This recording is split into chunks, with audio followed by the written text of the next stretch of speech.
یہ دعوے کہ اسرائیلی فوج جنگ کے لیے تیار نہیں حالیہ حالات اور تجزیوں کی بنیاد پر کچھ یوں بیان کیے جا سکتے ہیں۔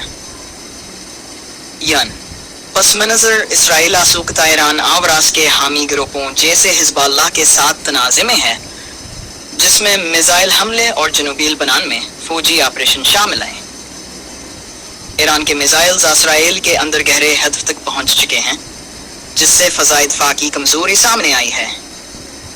حزب اللہ بھی سرگرم ہے اور ایران کی مدد سے مضبوط ہو رہا ہے، جس سے اسرائیلی فوج پر مزید دباؤ ہے۔ اسرائیلی فوجیوں کو بھی جھڑپوں میں زخمی اور ہلاکتیں ہو رہی ہیں۔ 2. تیار نہیں کہنے کی وجوہات۔ فوجی عملے کی کمی۔ سینئر جنرلز اور تجزیہ کاروں نے خبردار کیا ہے کہ تجربہ کار افسران اور سپاہیوں کی کمی ہے۔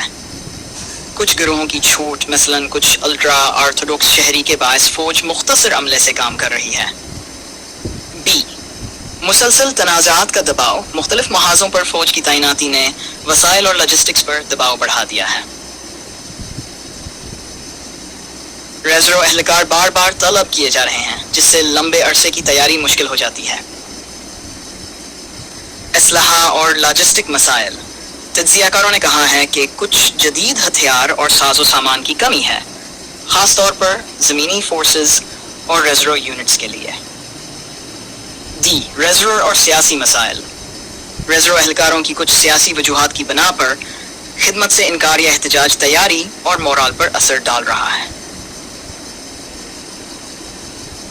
سرکاری موقف بمقابلہ تجزیہ کار فوجی قیادت کا کہنا ہے کہ IDF تیار ہے اور دشمن کے خلاف دفاع کر سکتی ہے۔ تاہم تجزیہ کار یہ بتاتے ہیں کہ زمین پر طویل جنگ یا بھرپور آپریشنز میں کچھ کمزوریاں ہیں۔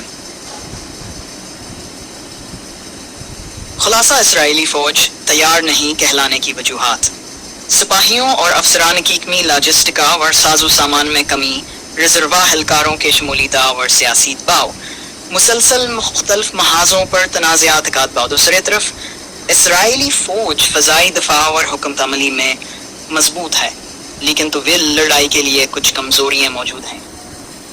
اگر آپ چاہیں تو میں اسرائیلی فوج کی موجود ہے کمزوریوں کو تفصیل سے چارٹ یا ٹیبل میں بھیاڑ تمہیں دکھا دوں، تاکہ ایک نظر میں سب سمجھا جائے۔ کیا میں یہ کر دوں؟